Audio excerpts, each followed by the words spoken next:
Welcome to the Serial Killer Podcast, the podcast dedicated to serial killers. Episode 108. Who they were, what they did, and how.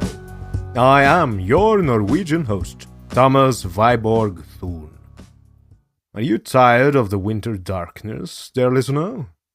Are you feeling a chill in your bones that never really lets up?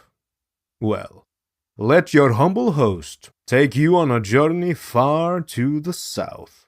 We cross the equator and watch as the South Cross rises on the night sky. The air becomes balmier, drier, and the sun shines brighter for each latitude we traverse. After a long journey, we see a vast land stretch before us. It appears red-orange in color from above.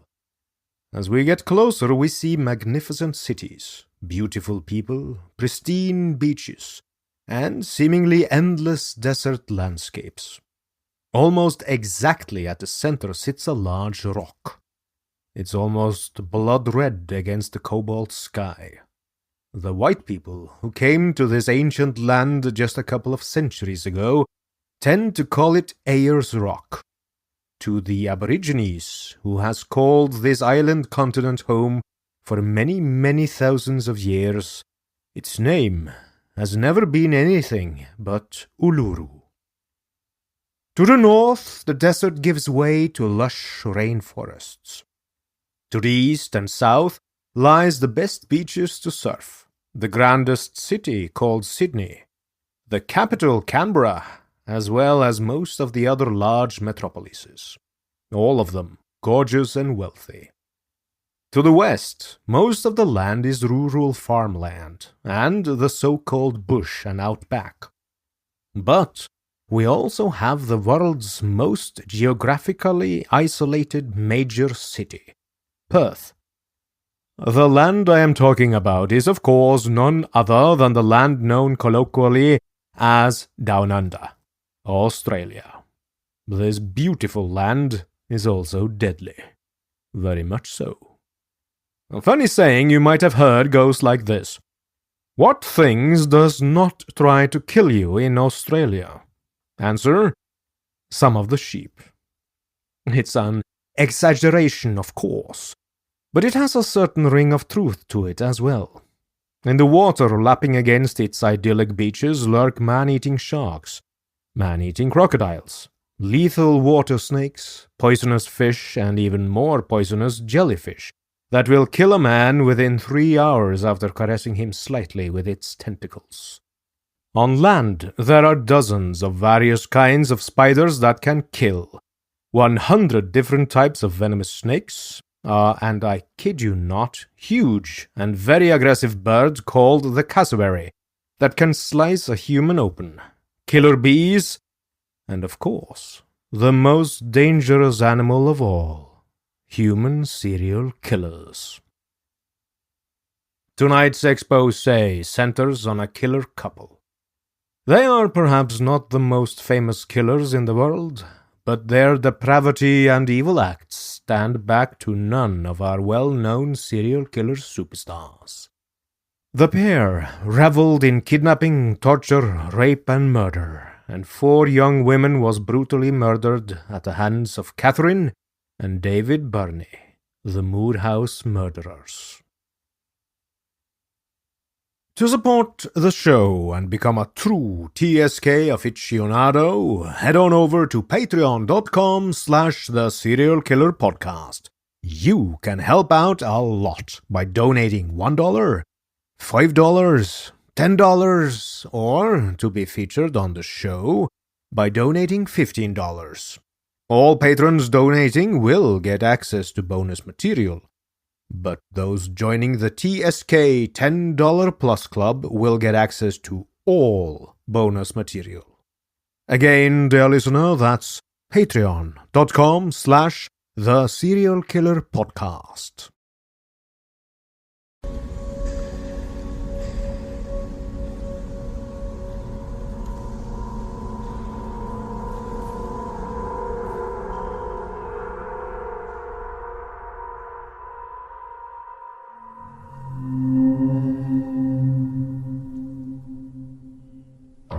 Born within a couple of months of each other in the first half of 1951, Catherine Harrison and David Birnie both had difficult childhoods.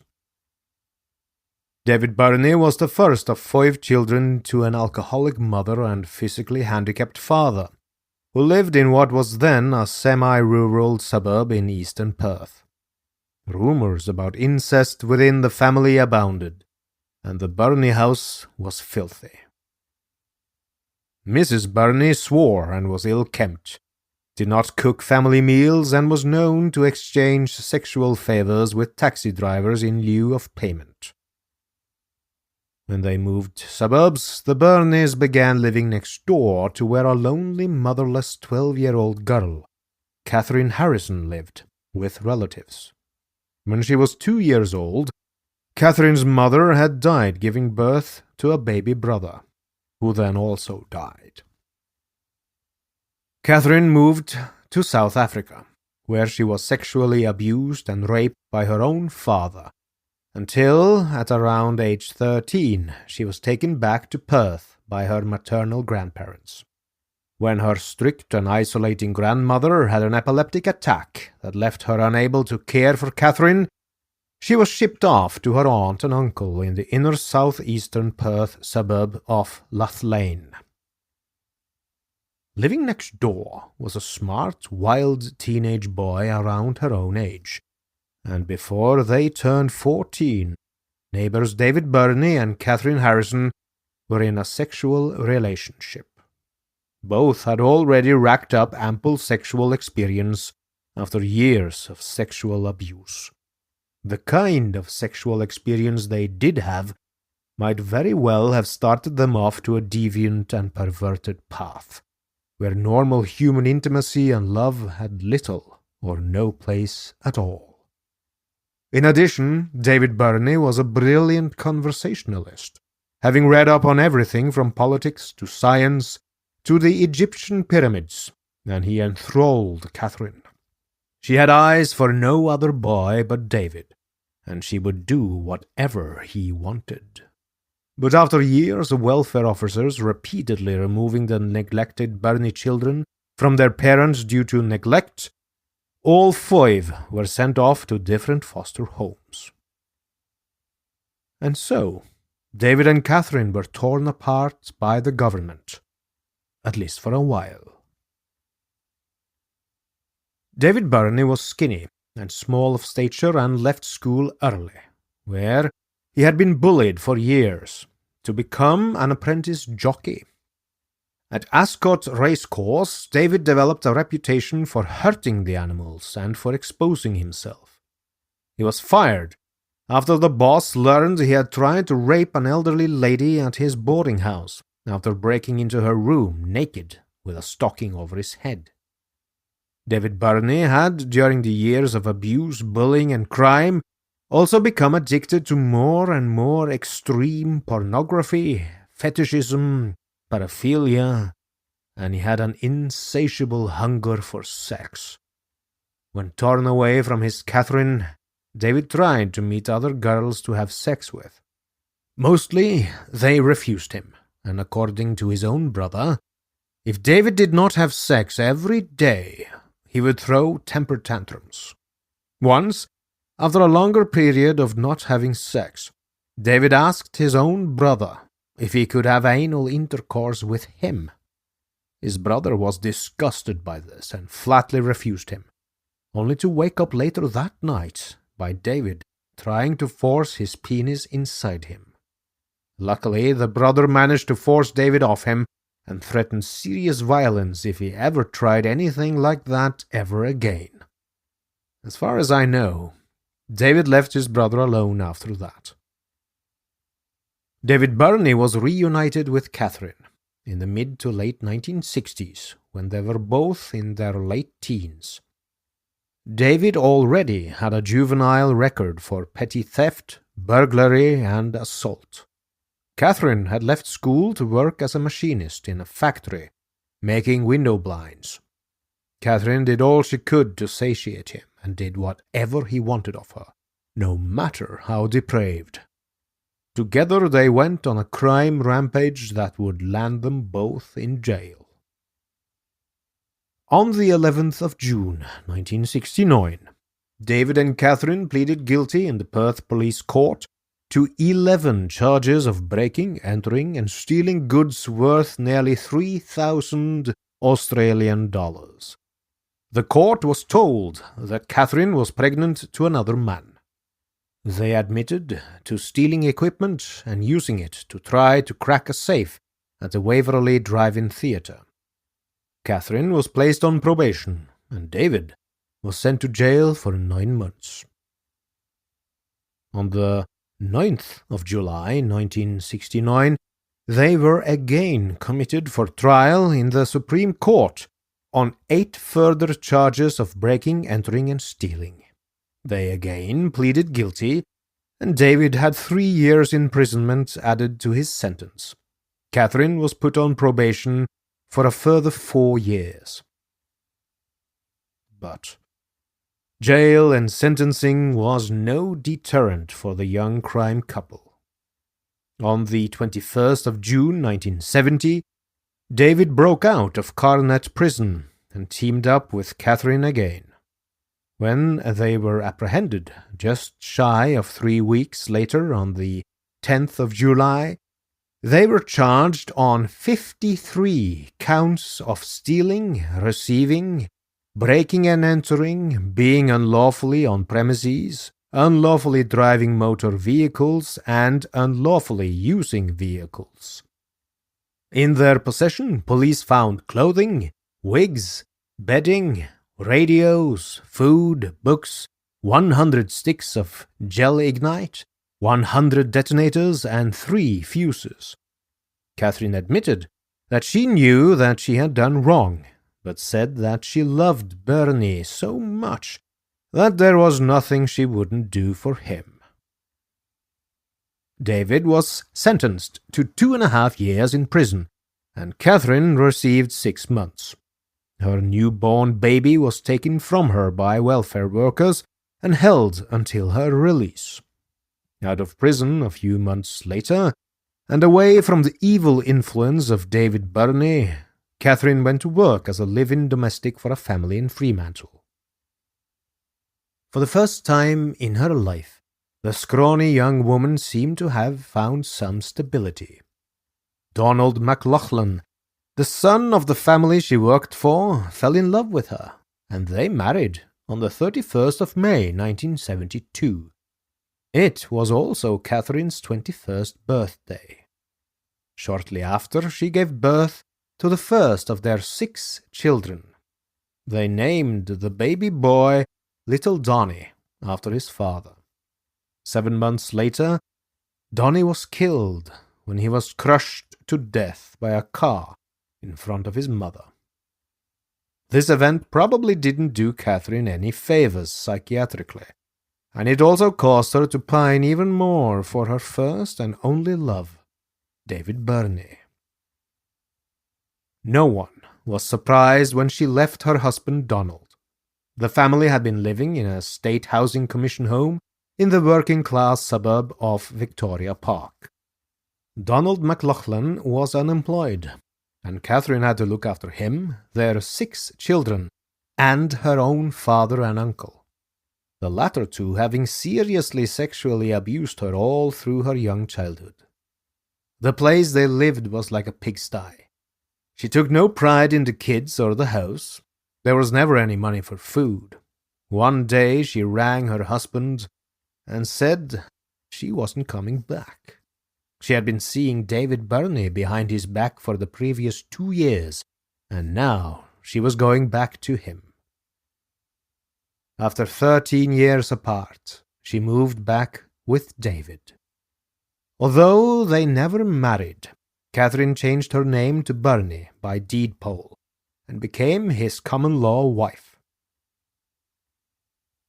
They moved into 3 Moorhouse Street in Villagee, a working-class Fremantle suburb outside of Perth. David Birnie got a job selling car parts at a wrecker's yard in Myaree, a 4-minute drive from the house, where he was known as a reliable, trustworthy, intelligent, and happy-go-lucky man. However, the Birnie household was far from normal. James Birnie, David's younger brother, stayed with the couple for a short time when he was released from prison after serving 5 months for indecently interfering with his 6-year-old niece. Apparently, sexual depravity ran in the family, and he told a reporter, and I quote, "The 6-year-old led me on. You don't know what they can be like. When I left prison, I had nowhere to go. I couldn't go back to my mother's place because I had assaulted her, and there was a restraining order out against me. I had a couple of fights with Mum, and the police chased me off. Mum has alcohol problems, so David and Catherine let me move in. They weren't real happy about it, and David kept saying that he was going to kill me to keep me in line." End quote. James added that David Birnie had few friends. He was heavily into kinky sex and had a big pornographic video collection. "He has to have sex 4 or 5 times a day," James said of his brother. "I saw him use a hypodermic of that stuff you have when they're going to put stitches in your leg. It makes you numb. He put the needle in his penis. Then he had sex." End quote. The killings started in 1986. David and Catherine Birnie were in their mid-30s and had tried everything sexually together. They wanted new kicks. They discussed abduction and rape. David turned Catherine on by telling her that she would achieve incredible orgasms by watching him penetrate another woman who was bound and gagged. Catherine believed him. She always believed her David. Their first opportunity came on the 6th of October, 1986, when the beautiful 22-year-old student Mary Nielsen turned up at the Birnie house to buy some car tires. She had approached David at his work at the spare parts yard, and he had suggested that she called by his house for a better bargain. Mary was a brunette, attractive, bright, and was studying psychology at the University of Western Australia. She worked part-time at a suburban delicatessen and had hopes of taking a job as a counselor with the Community Welfare Department. Her parents were both academics and were in the UK on holiday when their daughter disappeared. Mary was last seen leaving the shop on that fateful Monday, the 6th of October, to attend a university lecture, but she never made it.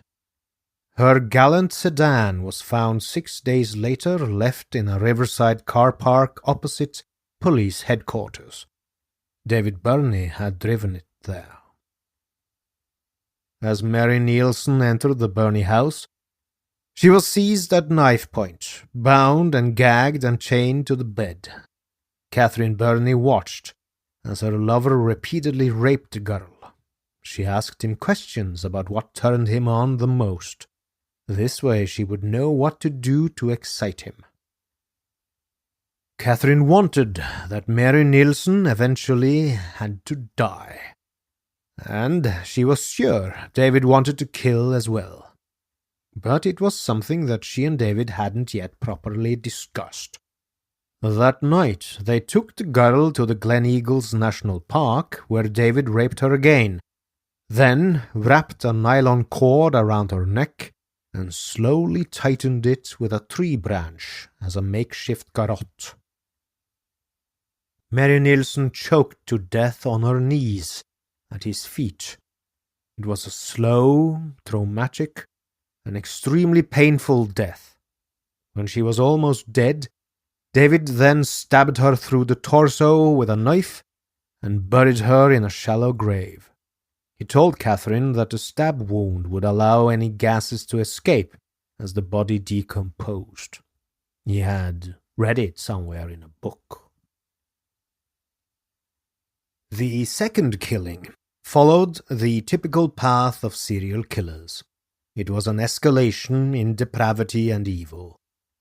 The murder took place 2 weeks after the killing of Mary and started with the abduction of 15-year-old Susanna Candy as she hitchhiked along the Sterling Highway in Claremont. Susanna was a pretty girl that was universally liked by her peers and family. She too had long brown hair, but she was much smaller and looked very much like the child she was. From what I could gather from photographs, she also wore braces. An outstanding student at the Hollywood High School, Susanna lived at home in Netherlands with her parents, 2 brothers and a sister. Her father was one of the top ophthalmic surgeons in Western Australia.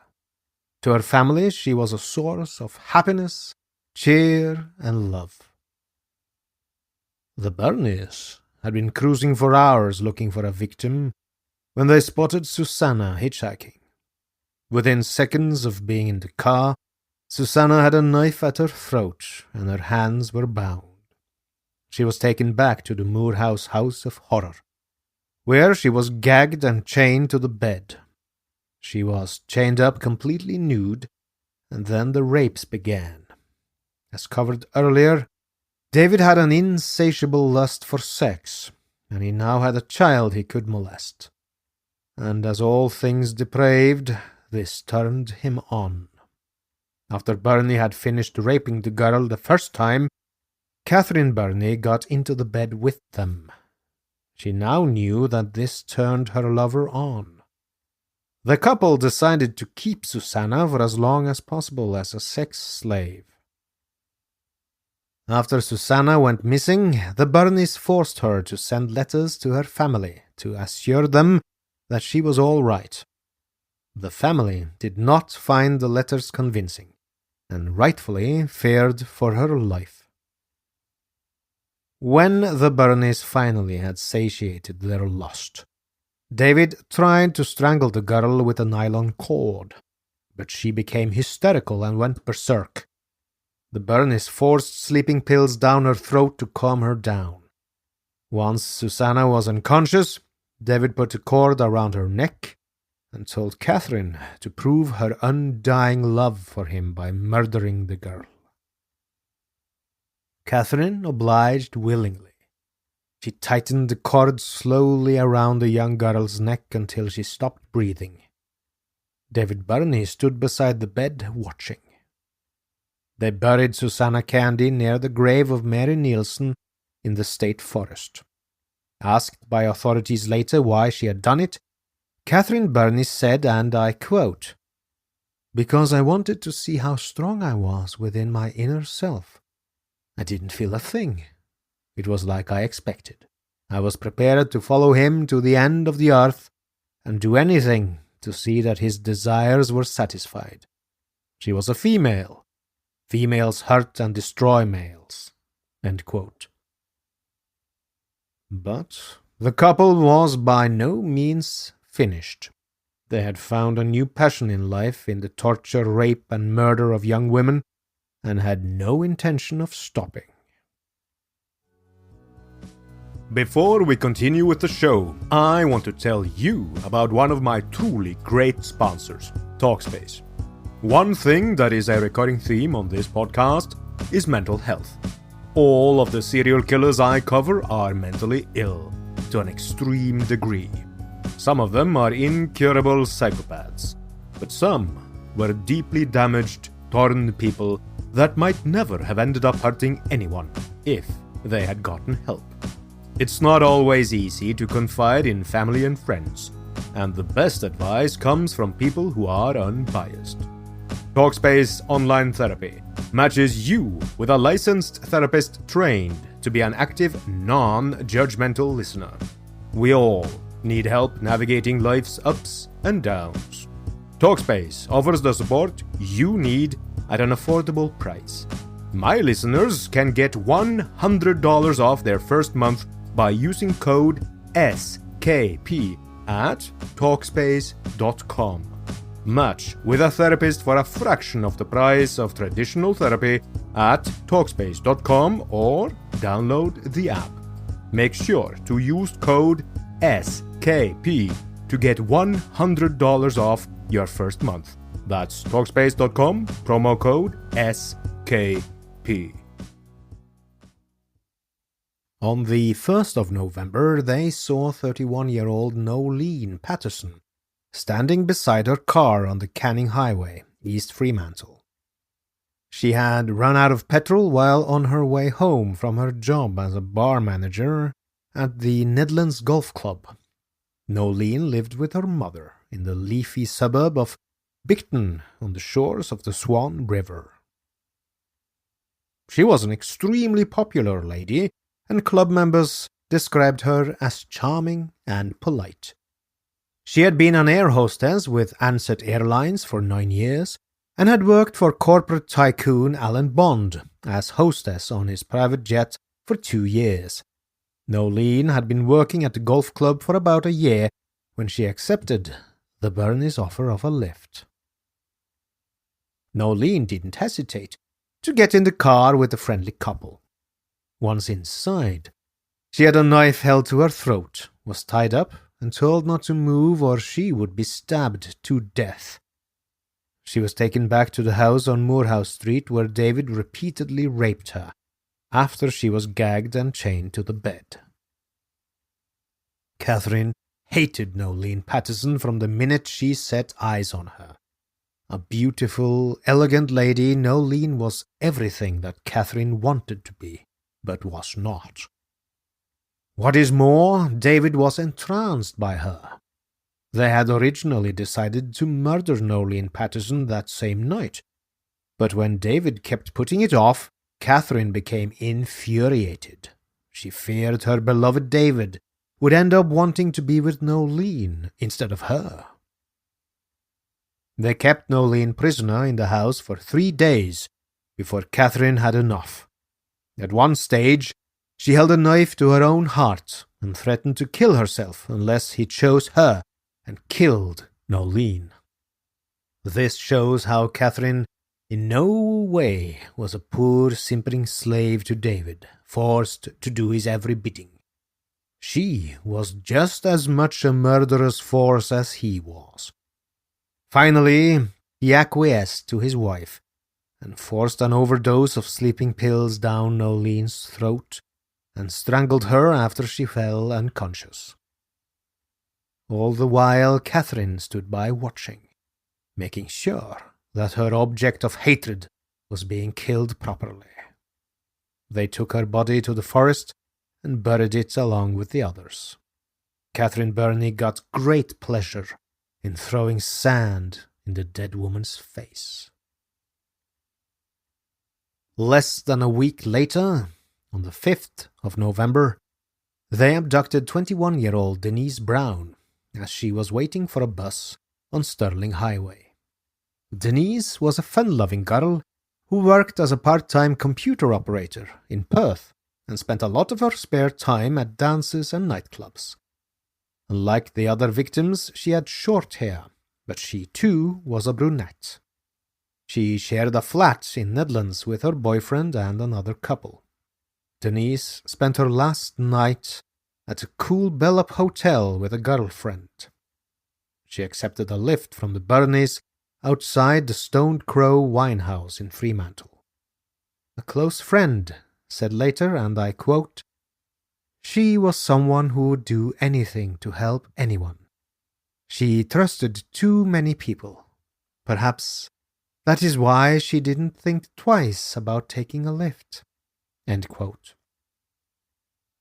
At knife point, Denise was taken to the house on Moorhouse, chained to the bed and raped. The following afternoon, she was taken to the Wanneroo Pine Plantation. Along the way, they nearly picked up another victim.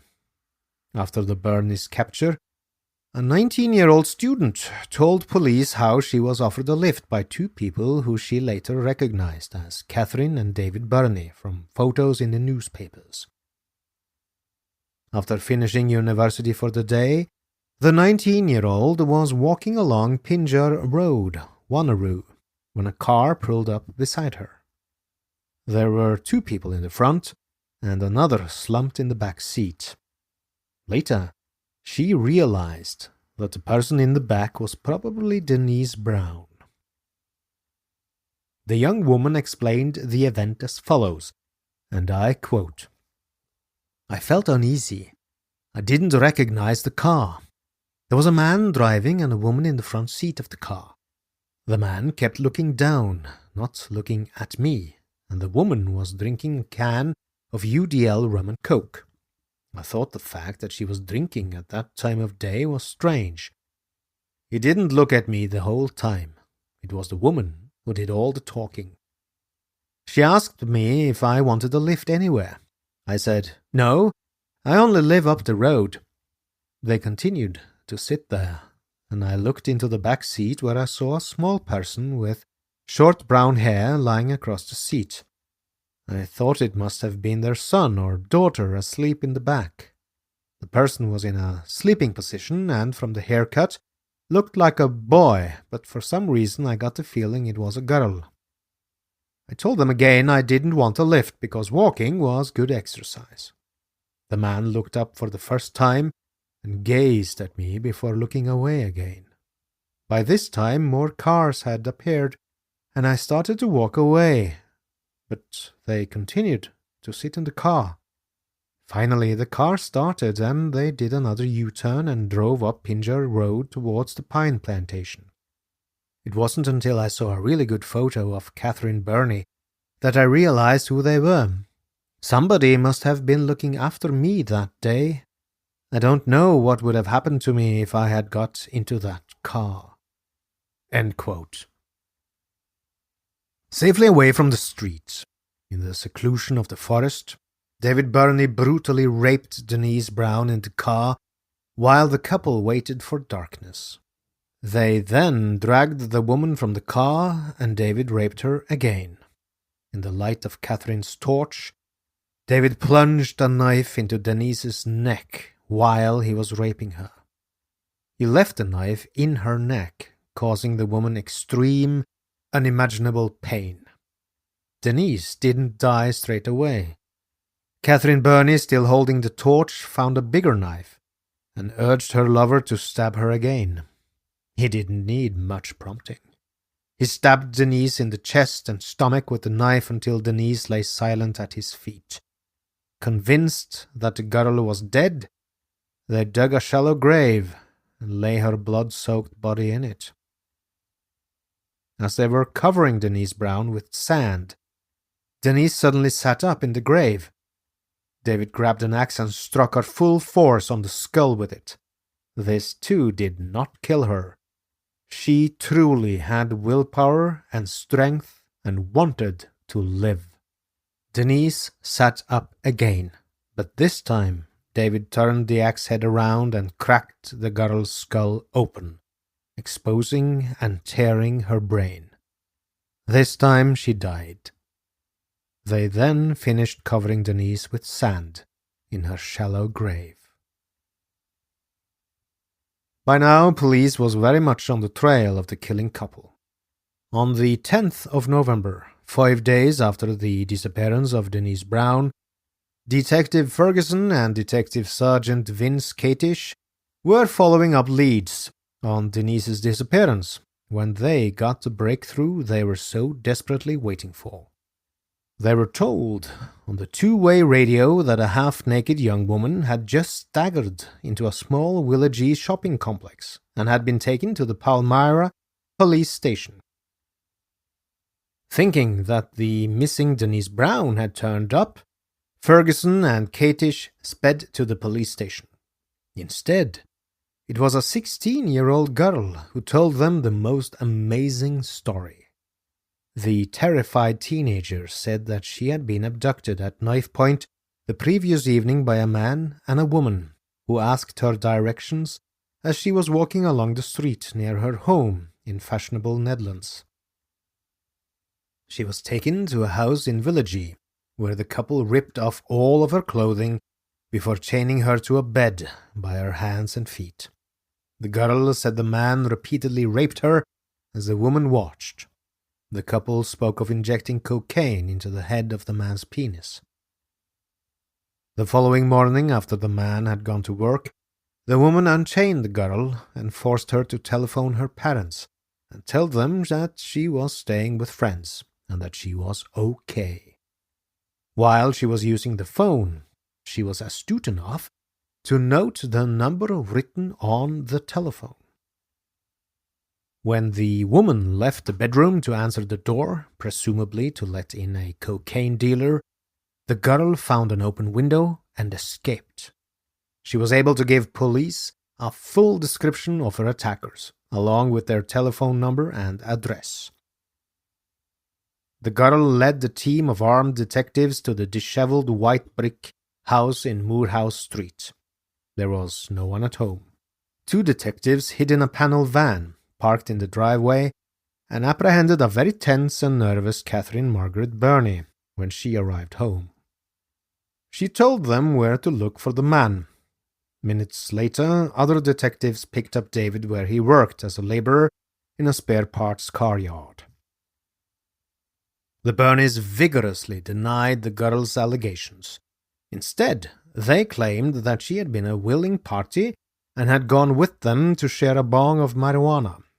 Knowing that they needed a confession to confirm their suspicions, Officer Ferguson and Katish hoped that under intense questioning, one of the Birnies would crack and at least admit to the rape of the young girl.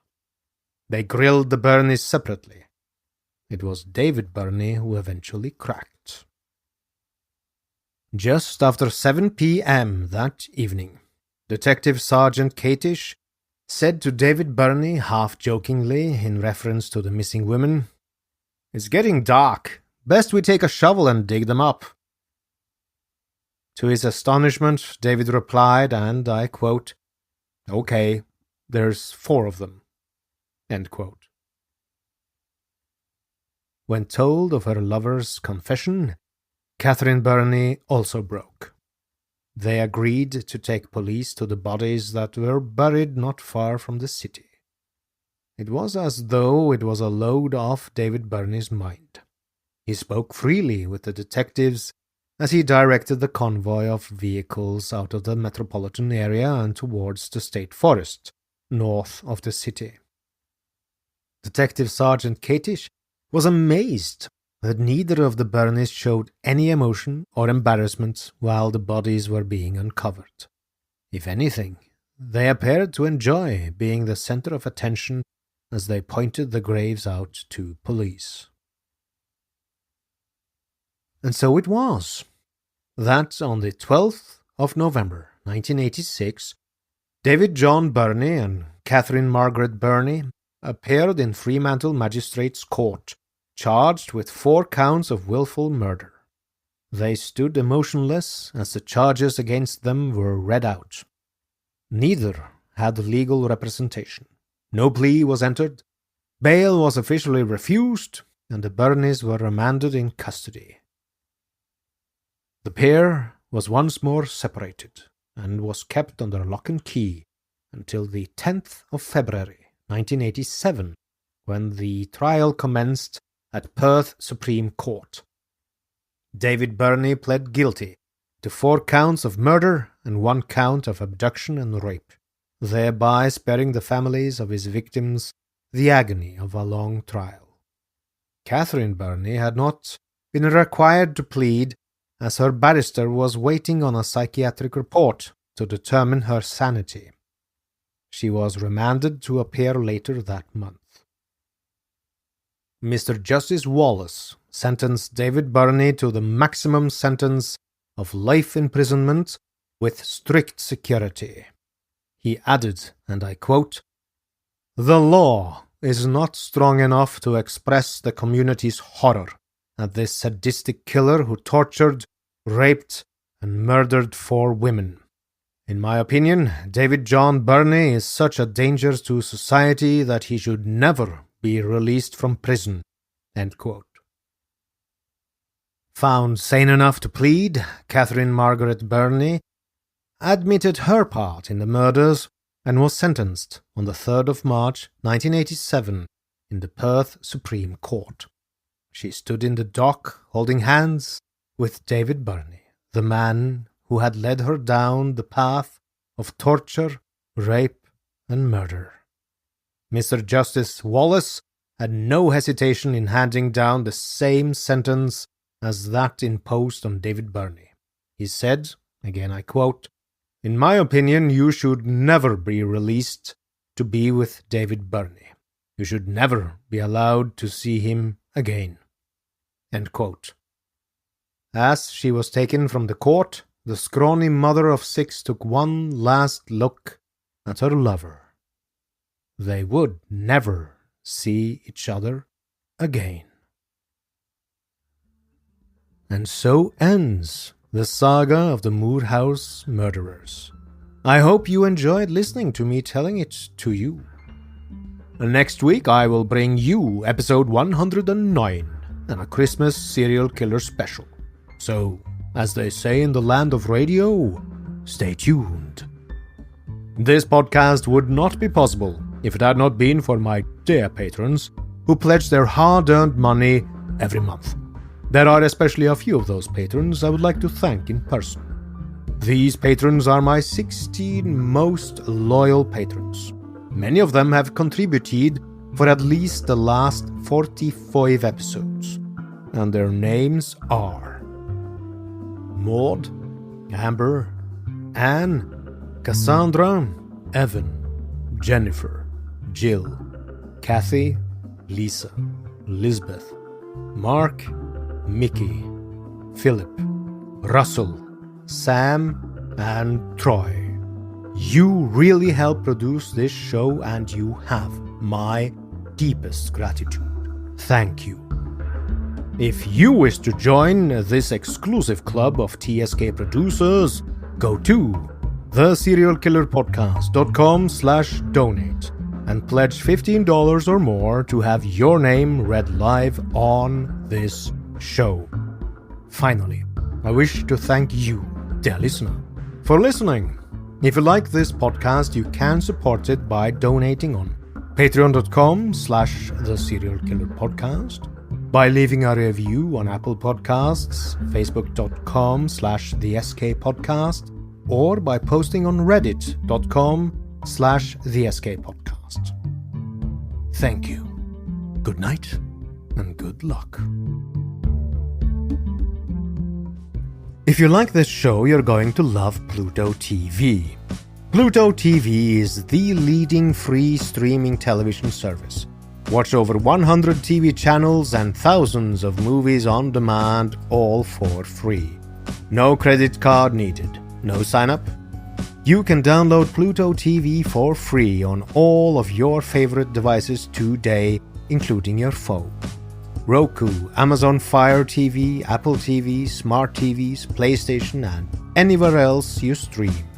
Pluto TV is the easy and completely legal way to watch your favorite TV shows and hit movies for free.